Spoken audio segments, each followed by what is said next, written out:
Hello दोस्तों, कैसे हो आप सभी। स्वागत है आपका मैथ्स बाय लखन नामक यूट्यूब चैनल पे।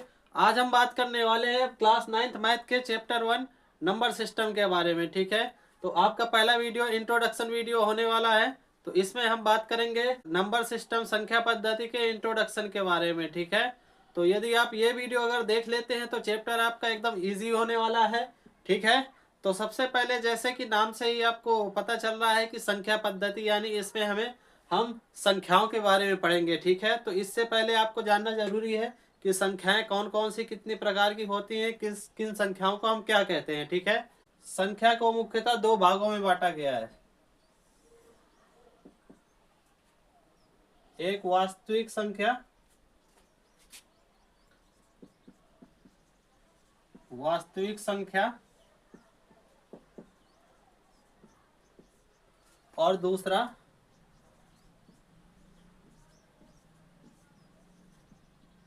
काल्पनिक संख्या।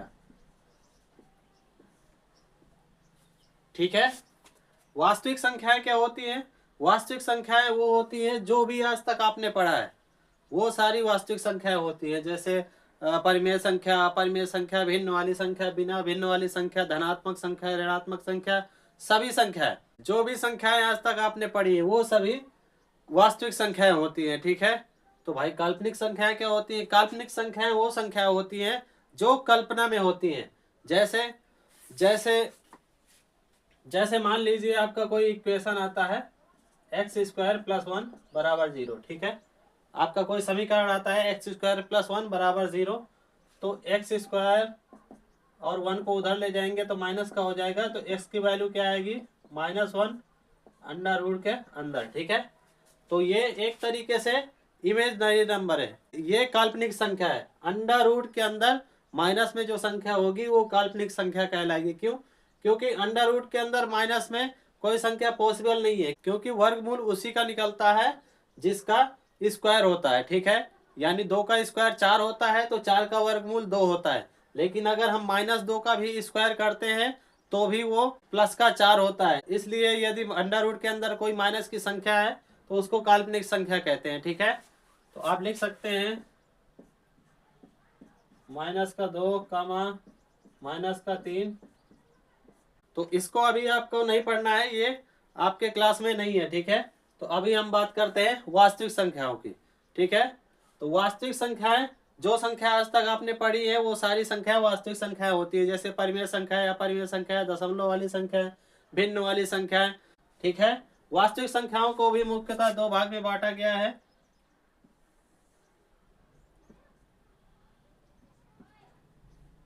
एक परिमेय संख्या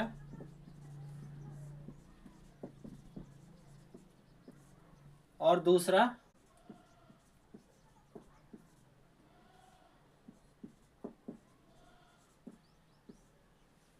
अपरिमेय संख्या। ठीक है, इसी टॉपिक पे आपका चैप्टर है। परिमेय संख्या और अपरिमेय संख्या का ही जिक्र पूरे चैप्टर में आपके नंबर सिस्टम में होने वाला है। ठीक है, तो इसको आप लोग ध्यान से समझेंगे। परिमेय संख्या क्या होती है? परिमेय संख्या होने की 3 शर्तें होती है। एक तो पहली कि जिसे हम P/Q के रूप में लिख सकें, जिसे P/Q जहां Q ≠ 0 या अंश बटे हर के रूप में लिख सकते हैं। ठीक है, पहली शर्त होती है जिसे हम P/Q के रूप में लिख सकें या अंश बटे हर के रूप में लिख सकें। जिसे P/Q या अंश बटे हर के रूप में लिख सकें जहां Q या फिर हर का मान शून्य नहीं होना चाहिए। ठीक है, यानी किसी संख्या को हम भिन्न के रूप में लिख सकें। ठीक है, और फिर दूसरी शर्त होती है कि जहां P तथा Q दोनों पूर्णांक हों। ठीक है, पहली शर्त होती है कि जिसे हम P/Q के रूप में लिख सके। दूसरी शर्त होती है कि जहां P तथा Q दोनों यानी अंश और हर में दोनों ही संख्या पूर्णांक होनी चाहिए। ठीक है, फिर तीसरी शर्त होती है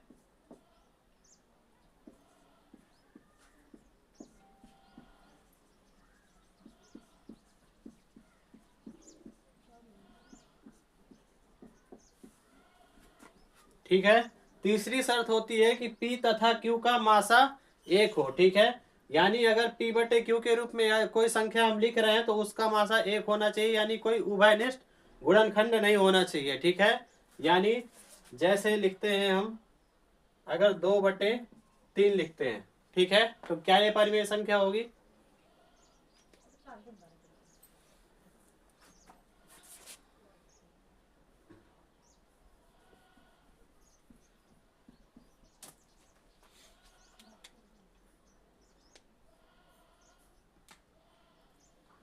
ठीक है।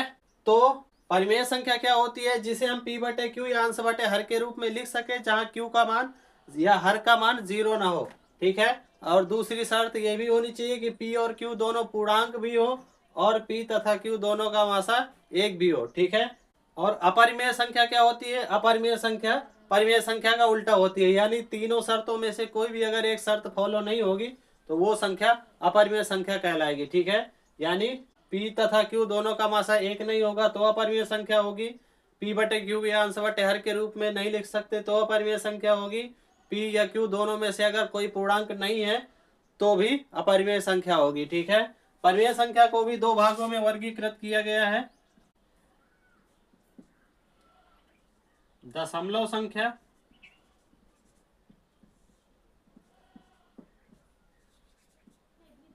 और दूसरी पूर्णांक, ठीक है। दशमलव संख्या भी दो प्रकार की होती है, एक शांत और दूसरा अशांत।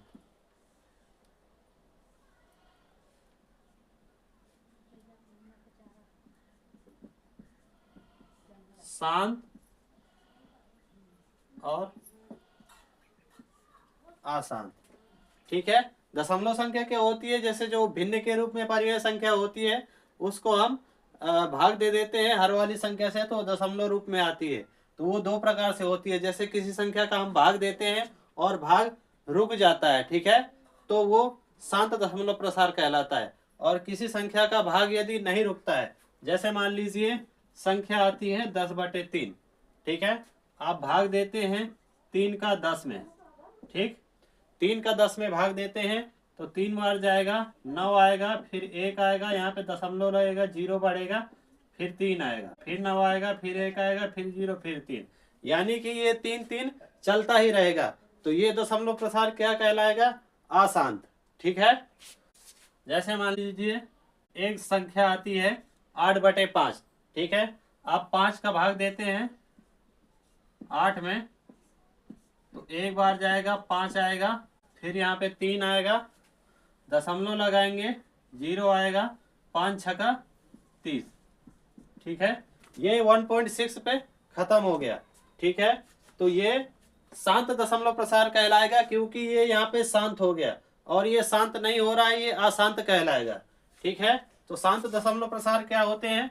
जैसे मान लीजिए 1.6, 1.83, यानी एक पॉइंट पे जो शांत हो जाए।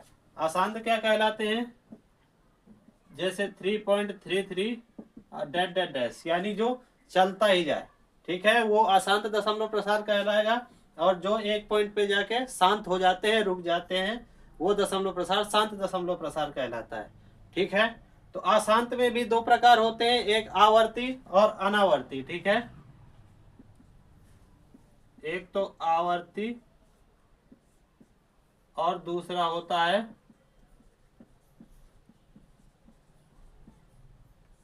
अनावर्ती, ठीक है। आवर्ती क्या होता है?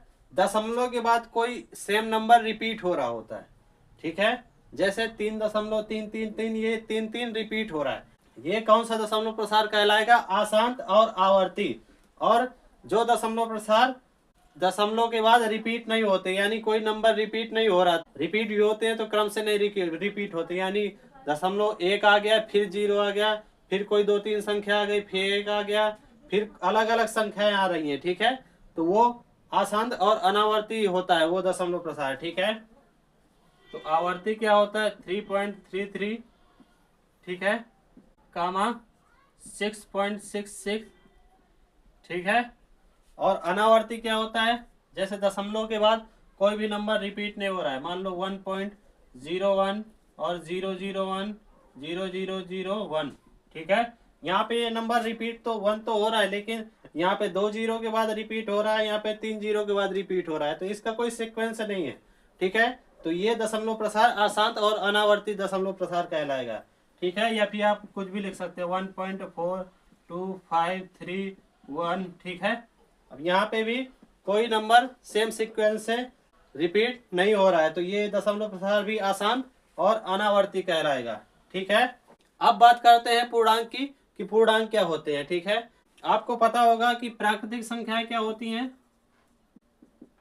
1 2 3 डैश अनंत तक। ठीक है, और इसके बाद बात करें पूर्ण संख्याओं की कि पूर्ण संख्याएं क्या होती हैं। पूर्ण संख्या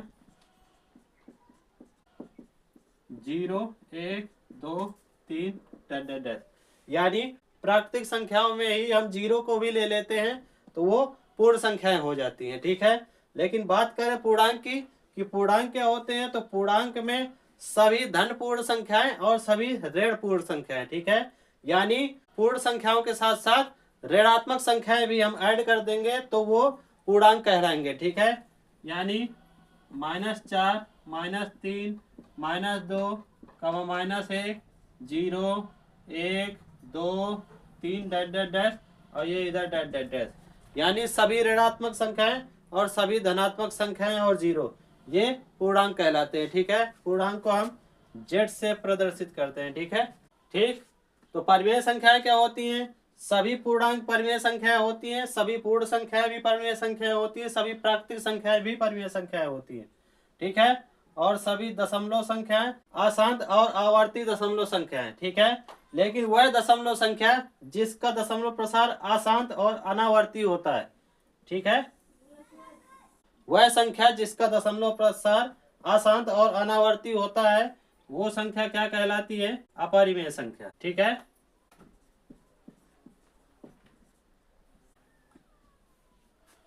ठीक है, तो आपको परिमेय और अपरिमेय को याद रखना है। परिमेय संख्या क्या होती है, जिसे हम P बटे Q के रूप में लिख सके, जहां Q या हर का मान शून्य ना हो और जहां P तथा Q दोनों पूर्णांक हो। पूर्णांक का मतलब या तो माइनस वाली कोई संख्या या तो प्लस वाली कोई संख्या।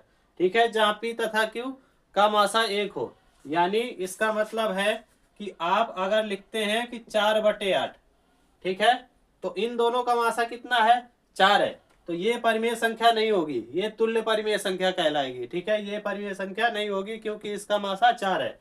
ठीक है, आप अगर लिखते हैं 2/3 तो ये सही है, क्यों, क्योंकि इसमें ये दोनों पूर्णांक भी हैं, ये P बटे Q के रूप में भी है और इन दोनों का मासा 1 भी है। ठीक है, अगर आप लिख देते हैं √3/2, ठीक है, तो ये परिमेय संख्या नहीं होगी। क्यों, क्योंकि ये P बटे Q के रूप में तो है, लेकिन इसका P जो है पूर्णांक नहीं है। क्यों, क्योंकि ये अंडर रूट के अंदर 3 है और अंडर रूट के अंदर 3 पूर्णांक नहीं होता है। ठीक है, पूर्णांक क्या होते हैं, या तो प्लस की कोई संख्या हो या तो माइनस की कोई संख्या हो या तो 0 हो। ठीक है, तो यहाँ पे P पूर्णांक नहीं है, इसलिए ये परिमेय संख्या नहीं होगी। ठीक है, तो परिमेय संख्या के क्या उदाहरण है, 3/2 2/3 1/2 1/3, आप कुछ भी ले सकते हैं। ठीक है, और अपरिमेय संख्या √3/2 √2/3। ठीक है, रूट के अंदर कोई भी अभाज्य संख्या अपरिमेय संख्या होती है। क्यों, क्योंकि उसका दशमलव प्रसार अशांत और अनावर्ती होता है। तो आप ये भी लिख सकते हैं √5 √2, ठीक है, और पाई। ठीक है, पाई भी अपरिमेय संख्या होती है। पाई का जो दशमलव मान होता है अशांत और अनावर्ती होता है, इसलिए पाई भी एक अपरिमेय संख्या होती है। और बात करें 22/7 की, 22/7 एक परिमेय संख्या होती है, लेकिन आप तो बोलोगे कि पाई का मान 22/7 होता है, तो पाई अपरिमेय संख्या और 22/7 परिमेय संख्या, ये कैसे हो सकता है। तो जो 22/7 होता है वो पाई का लगभग मान होता है। ठीक है, और पाई का जो एक्चुअल मान होता है वो दशमलव में होता है और उसका दशमलव प्रसार अशांत और अनावर्ती होता है, इसलिए पाई अपरिमेय संख्या होती है। ठीक है, और ये 22/7 P बटे Q के रूप में भी है और इन दोनों का मासा भी 1 है और पी और क्यू दोनों पूर्णांक भी है, ठीक है, इसलिए ये क्या, ये एक परिमेय संख्या होगी, ठीक है। तो इन सारी चीजों को आपको याद कर लेना है। परिमेय संख्या होने की तीनों शर्तें भी याद कर लेना है, और अपरिमेय संख्या यानी कोई भी एक शर्त अगर फॉलो नहीं होगी तो वो अपरिमेय संख्या कहलाएगी, ठीक है। तो नेक्स्ट वीडियो में हम बात करेंगे प्रश्नावली 1.1 के एनसीईआरटी क्वेश्चन के बारे में। तो इस वीडियो लेक्चर में फिलहाल इतना ही। वीडियो अच्छी लगी हो तो लाइक करें, सब्सक्राइब करें और शेयर करें अपने दोस्तों के साथ, और कमेंट करके जरूर बताना कि वीडियो कैसी लगी। Thank you.